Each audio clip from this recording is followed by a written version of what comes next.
তুই যে বিড়াল নিয়ে আইছে বিড়ালটা কার? এটা মানে আমার বিড়ালেরই বাচ্চা, এটা আমার ভাস্তিরে দিছে আর কি।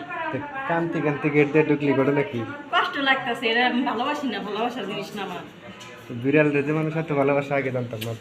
না জানলে কিছু করার নাই, আমার প্রত্যেকটা বিড়ালের বাচ্চা বা আমার প্রত্যেকটা বিড়ালই আমার কাছে আমার সন্তানের মতো। আমার তো মনে হয় তোর স্বামীরও বিয়ে হইলে তোর স্বামীরও হয়তো ভালোবাসবি না। কেরা কইছে? তাহলে বিয়ে হইলে দেখবো যে স্বামীরে কি পরিমাণ ভালোবাসি। আমি তো তোর দেখে অবাক যে কেন পশু হাসপাতালে বিড়াল নিয়ে কান্তি কান্তি ঢুকে গিয়ে ঘটনা কি?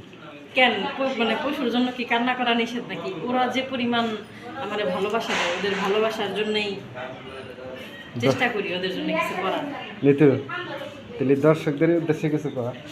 দর্শকদের উদ্দেশ্যে কি বলবো, যে যতটুকু পারবেন পশু পাখিদের হেল্প করবেন, তাদের ক্ষতি করবেন না, পারলে কিছু খাইতে দিবেন, কিন্তু মারবেন না বা আঘাত করবেন না। তাদেরও জীবন আছে বা তারাও ভালোবাসা পাওয়ার অধিকার রাখে।